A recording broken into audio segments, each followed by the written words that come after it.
Bismillah. Mana qazan deb ұрыстыңыздар. Қап-қара болса қазан, пловтың дәмі шығады. Если тап-таза жылтырап тұратын болса қазан, ол қазанның дәмі келеді. Оны көп адам түсіне бермейді. Қазан кішкене қарайып или қызарып тұру керек. Сол кезде плов дәмді болады. Зығырмай. Зиян деп айтасыздар ғой, көп комментаторларда оқып жатырмыз. Негізі бұл зиян емес. Жаңағы сіздер анау чикен, KFC жейсіздер ғой, ол постоянно бір майға қуырыла береді. Бұл зығырмай деген міне бір рет қосамыз, міне.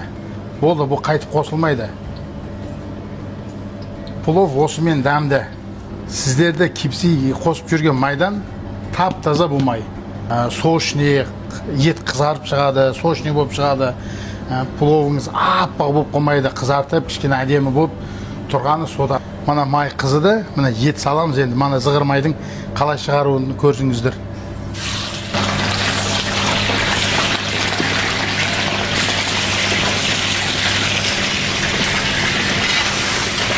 Міне, көріңіздер, міне.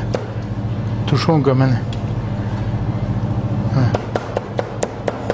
Ыстық етіп салып береміз, міне сразу асты. Плов астынан етін алып.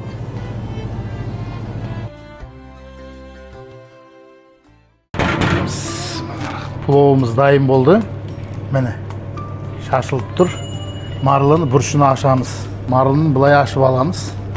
Болды, міне араласпайды. Самарқандский деген. Мына осындай болады. Заказымызды берейік. Күріш майлы болмайды. Зығырмайға істелінеді. Старый май деп көп адам ойлайды ғой, негізі бұл міне мынандай зығырмаймен істелінеді. Етті дәмін шығарады, етті қызыл қылатын, зервактың дәмін шығаратын мына осы май.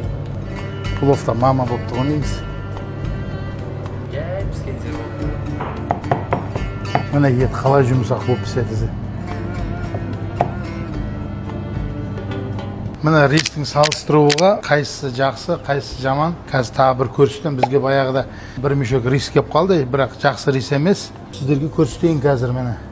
Енді міне өзіміздің рис таза Харазмский лазер күрішті көріңіздер енді міне. Лазер ажыратамайсыздар міне бірдей. Бірақ мынаны уже суға салсаңыз езіліп кетеді, су салмасаңыз піспейді уже мынау.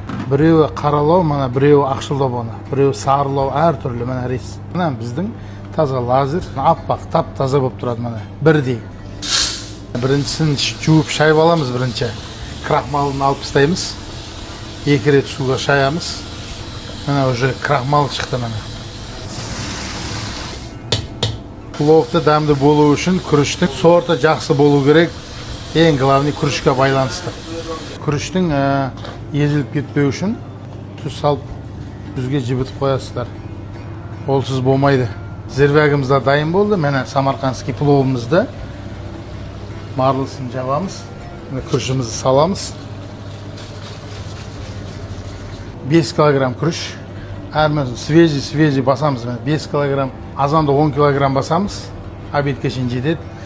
Сағат 5-6-дан кейін түнгі 11-ге тағы 5 килограмм басамыз. Көп басып, оны кешке шейін ұстап отырмаймыз. Міне пловымыз дайын болды. 20-25 минут уақыт өтті. Пловты ашамыз.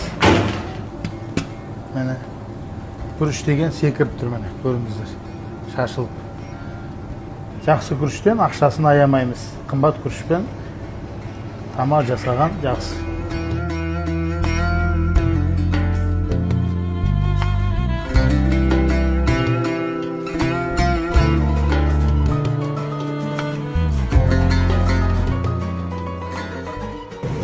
Вскрываем наш мешочек с рисом.